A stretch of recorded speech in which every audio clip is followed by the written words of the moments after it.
আসসালামু আলাইকুম। আমি মমতা মুশতারি বলছি যশোর থেকে। কেমন আছেন আপনারা সবাই? কাছে এবং দূরে, দেশ এবং দেশের বাহিরে যে যেখান থেকে আমার ভিডিও দেখছেন, আশা করছি আল্লাহর রহমতে সবাই ভালো আছেন। আমরাও ভালো আছি আলহামদুলিল্লাহ।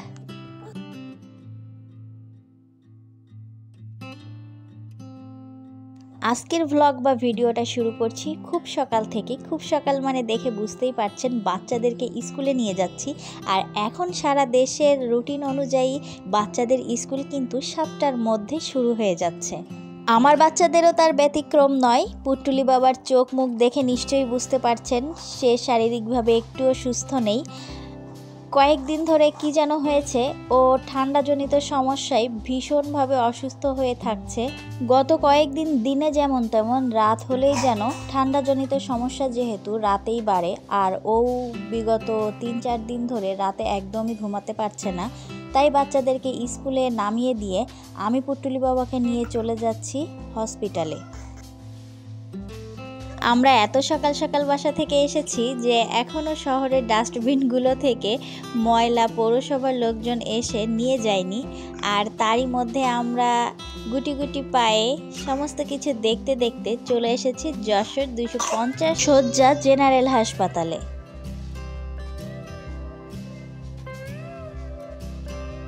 এখানে এসে সর্বপ্রথম টিকিট সংগ্রহ করতে হয়। আর এই যে লম্বা লাইন দেখছেন, সকলে কিন্তু দাঁড়িয়ে আছে টিকিট সংগ্রহের জন্য।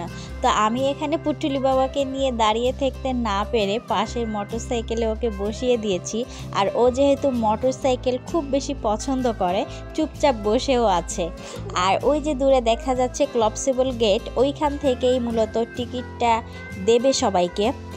আর প্রতিদিন টিকিট দেয় সকাল 8টা থেকে।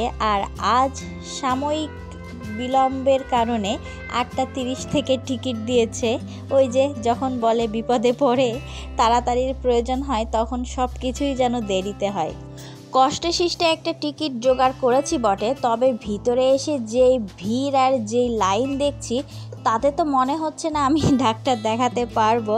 তো টিকিটটা জমা দিয়ে আমি বিগত 2 ঘন্টা যাবৎ আমি অপেক্ষা করেছি, কিন্তু আমি কোনোভাবেই ডাক্তারটা দেখাতে পারিনি। ভীষণ লম্বা লাইন ছিল। এদিকে বাচ্চা স্কুল ছুটির সময় হয়ে যাওয়াতে আমি আবার টিকিট জমা রেখেই বের হয়ে পড়েছি বাচ্চাদের স্কুলে আনার উদ্দেশ্যে। তো যাই হোক, এভাবেই আমার দিন চলে এদিক সেদিক করে। তো আপনারা প্রত্যেকে আমার জন্য দোয়া করবেন, আমি যেন শারীরিকভাবে সুস্থ থাকতে পারি আর আমার বাচ্চাদের জন্য এইভাবেই দৌড়াদৌড়ি করতে পারি। একা মানুষ, সব দিকে দৌড়াতে দৌড়াতে অনেক সময় হাঁপিয়ে উঠি, তারপরও কিচ্ছু করার নেই।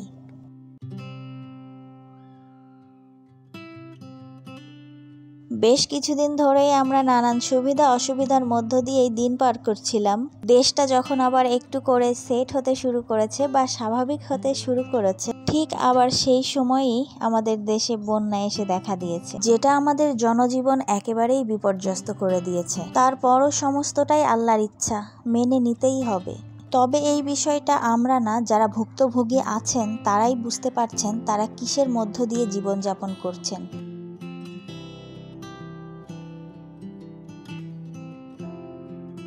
আমরা যারা কন্টেন্ট ক্রিয়েটর আছি বা আছেন, আমরা বন্যার্তদের নিয়ে ছোট ছোট ভিডিও করছি বা ভিডিও বানাচ্ছি আর লেখালেখিও করছি।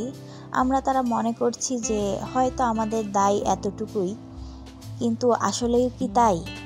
আমি বলছি, আপনি শুনছেন, বা আমি ভিডিও করে সেটা পাবলিশ করছি, সেটা আপনি দেখছেন। এতে করে কিন্তু যারা ভুক্তভোগী আছেন তাদের কিন্তু কোনো উপকার হচ্ছে না। বন্যার্তদের এখন সবচেয়ে বেশি যেটা প্রয়োজন সেটা হচ্ছে আর্থিক এবং মানসিক সাপোর্ট। আমরা নিজ নিজ জায়গা থেকে সকলে মিলে চেষ্টা করব মানে সহায়তার চেষ্টা করব।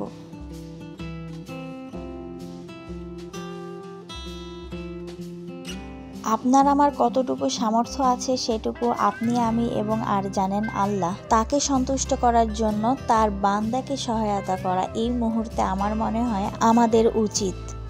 আজ আপনি আমি একজনকে সহায়তা করব, অন্যদিকে অন্যভাবে আল্লাহ তাআলা আমাদেরকে সাহায্য করবেন। এটাই সৃষ্টির শুরু থেকে হয়ে আসছে আজ পর্যন্ত।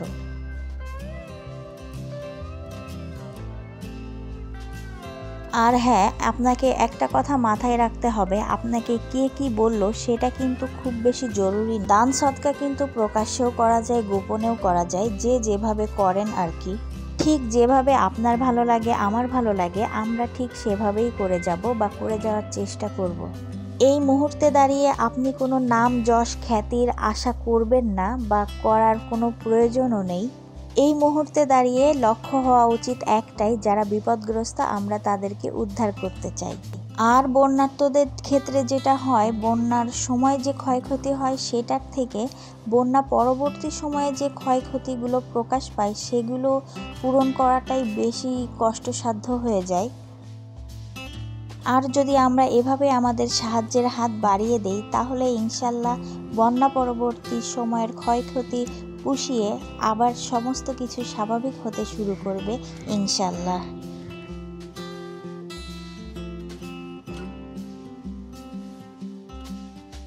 এত সময়ে আমি কিন্তু বাচ্চাদের স্কুলে গিয়ে ওদেরকে স্কুল থেকে নিয়ে এসে ডাক্তার দেখিয়ে এই যে এখানে একটা লাইন দেখলেন, এই লাইনে দাঁড়িয়ে ওষুধ নিয়েছি।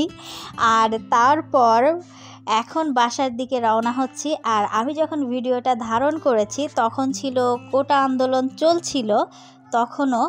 আর যে বিল্ডিংটা দেখালাম, ওই বিল্ডিংটা যখন আন্দোলন চলছিল তখন আর কি আন্দোলন শেষ হলো, আমরা স্বাধীন দেশে পরিণত হলাম, তখন এই বিল্ডিংটাতেও আগুন দেওয়া হয়েছিল।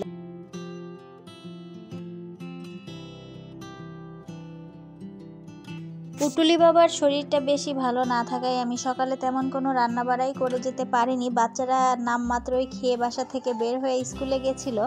আর টিফিন তো শুকনা খাবার যেটা দেই সেটা দিয়েছিলাম। তারপরও আমার সাথে তো ওরাও একটু হসপিটালে অনেক সময় ধৈর্য ধরে লাইনে দাঁড়িয়েছিল। তো বাড়িতে এসে সর্বপ্রথম একটু শরবত বানিয়ে তারপর এখন হালকা পাতলা একটু ফল কেটে দিচ্ছি। তো আরেকটা কথা বলে রাখি, শরবত বানালাম আমি একটা প্লাস্টিক মগে। আপনারা দেখে হয়তো ভাববেন গোসল করার মগ, না, ওটা আমার রান্নাঘরে আমি রান্নার কাজে ব্যবহার করি ওই মগটা সব সময়ই। তো এতে করে মানে খারাপ কিছু বা খারাপভাবে নেবেন না আপনারা। আর যখনই ভাবছি তড়িঘড়ি করে রান্না করব, আর সেই মুহূর্তেই দেখতে পাচ্ছি আমার ইন্ডাকশন কুকারটা আর কেন যেন কাজ করছে না, একেবারেই চলছিল না। তো আবার সেই বক্স ভরা ছিল ইনফ্রারেড কুকারটা, সেটাকে বক্স থেকে নামিয়ে আবার রান্না শুরু করেছি। আজকে সব কাজে আমার কেন যেন লেন্দি লেগে যাচ্ছে। তো যাই হোক, তারপরেও আলহামদুলিল্লাহ আল্লাহ সুস্থ রেখেছেন বলেই সমস্তটা করে নিতে পারছি। আপনারা দোয়া রাখবেন আমি যেন এভাবেই সুস্থ থাকতে পারি।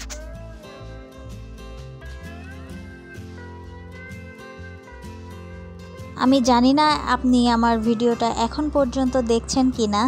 ভিডিওটা যদি দেখে থাকেন আর ভিডিওটার কোনো একটা অংশ যদি ভালো লেগে যায় তাহলে প্লিজ ভিডিওটিকে একটি লাইক করে দিতে ভুলে যাবেন না।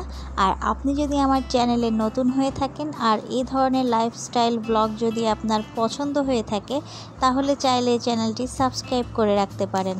আর যদি আপনি ভিডিওটি ফেসবুক থেকে দেখে থাকেন চাইলে আমার পেজটা ফলো দিতে পারেন।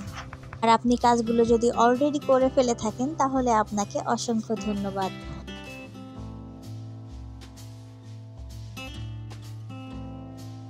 আমি সব সময় জানি যেসব মাছে আঁশ নেই সেই মাছগুলো ফোটে, তো কেন জানি না আজকে আমার রুই মাছটা গায়ে তো প্রচুর আঁশ ছিল, তারপরেও রুই মাছটা অনেক বেশি ফুটেছে। আমার হাতের অবস্থা দেখে তো বুঝতেই পেরেছেন।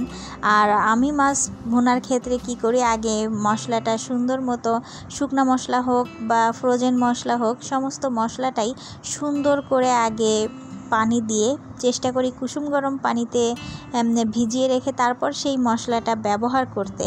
তাহলে কি হয়, একটু বাটা মশলার ফিল পাওয়া যায়। এটা আমার মনের ধারণা কিনা আমি জানি না, তবে অনেকেই এই কথাটা বলেন, তো আমিও সেটা ট্রাই করে দেখেছি, অনেক বেশি আসলে মজা হয়। তো আপনারাও চাইলে ট্রাই করে দেখতে পারেন আমার মতো।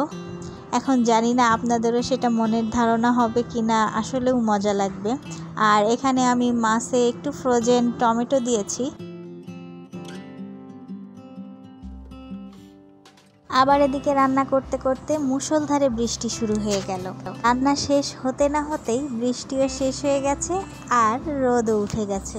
স্কুল থেকে এসে বাচ্চাদেরকে কিছু নাস্তা খাইয়ে সাথে পুটুলি বাবাকেও খাইয়ে একটু ঘুম পাড়িয়ে দিলে ও একটা লম্বা ঘুম দেয়, আর আমি সেই ফাঁকেই হাতের সমস্ত কাজগুলো করে ফেলি, আর সেটা আজও করেছি। আর এই যে আমার এখন গোসল টোসল শেষ করে খাওয়া দাওয়া করতে বসে গেছি।